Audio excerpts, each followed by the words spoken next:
Ito ang reading mo, Libra. Welcome back to our channel. Naway nasa mabuti kayong kalagayan while watching the channel. This is a general reading. Kayo nang bahalang magpalit-palit ng situation nyo sa reading ko.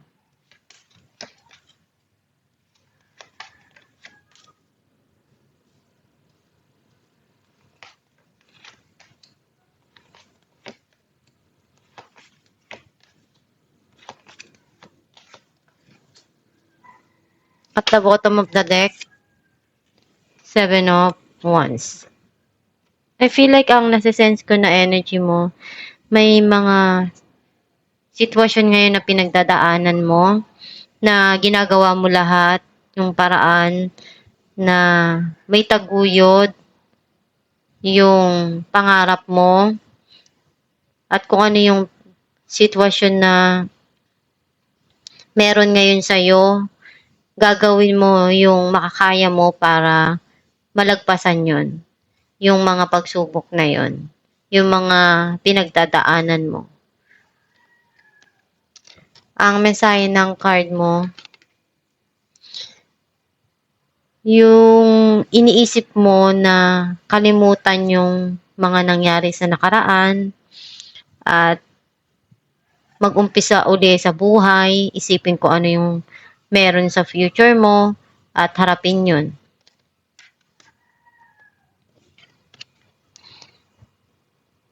Andun yung passion mo na gawin at ibigay yung makakaya mo dun sa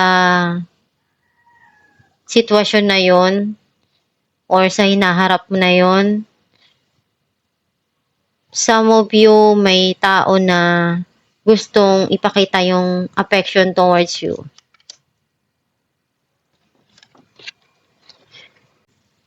Pinag-isipan mo kung ano yung paraan na pwede mong magawa para maging stable yung income mo, yung pera mo, yung financial mo.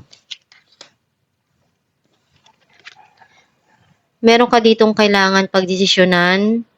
Some of you, kailangan na ibalanse mo yung mga dumarating sa buhay mo para hindi ka mapagod. May mga opportunity na binibigay sa'yo or option, pero hindi ka pa makapag-decide right now, even though nasa harap mo na yung dapat mong piliin, pero nandun sa point na naguguluhan ka.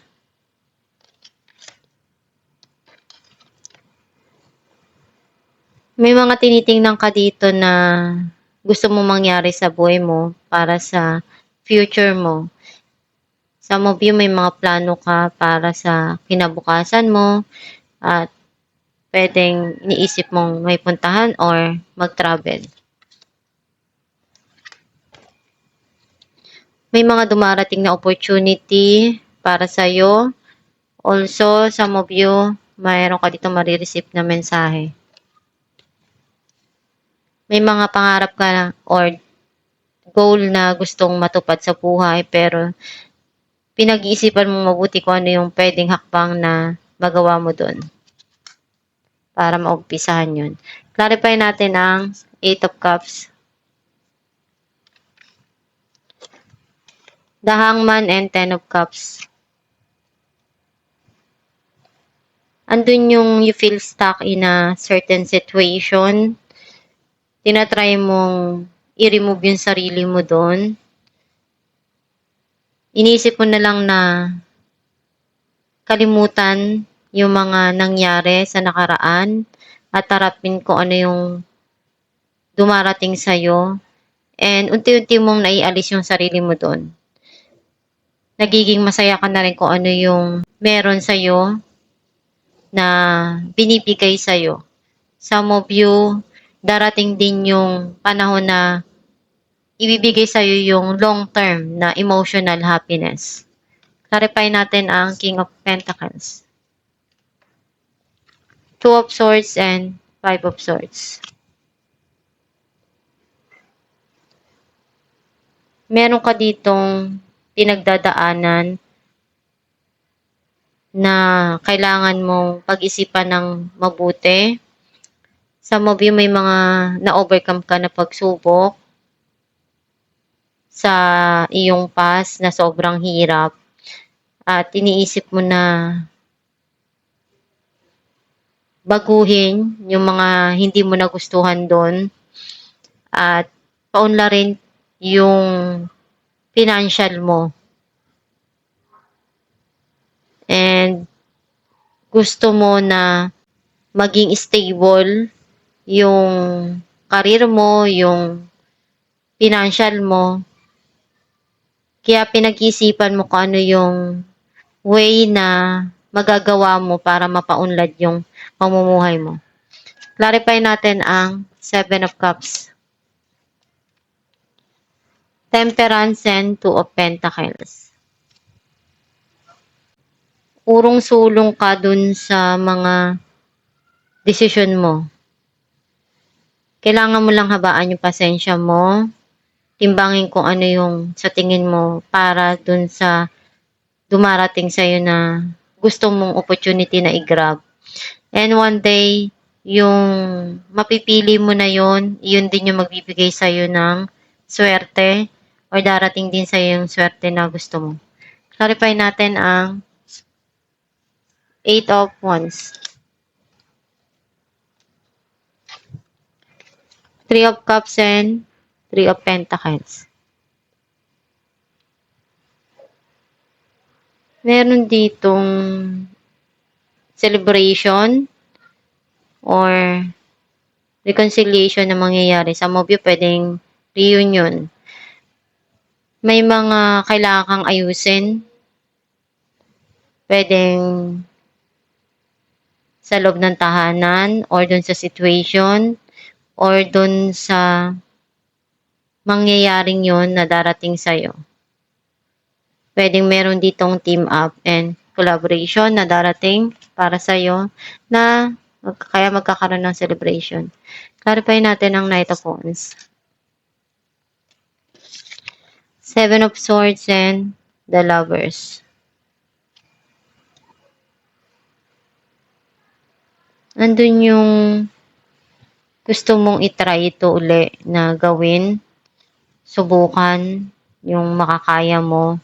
Kasi andun yung passion mo din. And also, mahal mo yung tao. Andun yung feelings mo. Some of you, nagkaroon dito ng cheating and lies. Itong tao na to pabalik-balik sa buhay mo. Though mahal mo yung tao na to. Pero yung tao mapaglaro. Clarify natin ang Two of Pentacles, Queen of Pentacles, and Eight of Cups. May mga gusto ka nang kalimutan dito. Some of you, may hinihintay kang dumating. Or pwedeng may gusto kang puntahan pero hindi ka pa makapag-desisyon right now. Kasi andun yung iniisip mo na kailangan din na mag-invest. Pwedeng dun sa situation or dun sa mga mahal mo sa buhay or something here na kailangan mong paglaanan ng panahon at oras mo, ng effort mo. Clarify natin ang Two of Wands, Three of Wands, and Three of Wands. May travel dito na gusto mong puntahan or darating sa'yo. Some of you, may mga desisyon kang kailangan gawin dito para sa kinabukasan mo. Clarify natin ang Page of Cups, the Empress, and Six of Swords. Andun yung unti-unti ka na nag-heal, nagiging okay, at the same time, na-realize mo na kung ano yung makakabuti para sa'yo. May mga tinitingnan ka dito na nagbigay sa'yo ng realization. And also, yung pag-aalaga sa sarili, pagmamahal sa sarili. Alamin natin kung ano may sign ng iyong gabay. Assertiveness.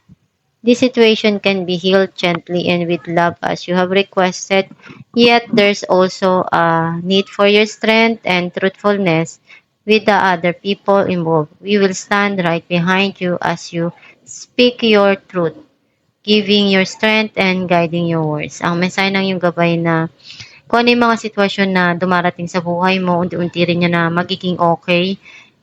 Andun yung pagmamahal palagi na binibigay sa'yo, and at the same time, gawin mo lang yung makakaya mo, magpakatatag ka, huwag kang susuko basta-basta sa mga pagsubok na dumarating sa'yo.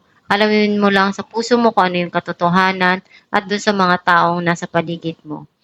Andiyan lang ang Diyos Ama para gabayan ka, proteksyonan ka, at tulungan ka sa mga pinagdadaanan mo. Magdasal ka lang palagi para maibigay sa'yo yung tama na para sa'yo, yung mga gusto mo, at matupad yung mga pangarap mo. At itong yung reading Libra, kung nakaresonate ka, kindly comment down below. Thank you for watching.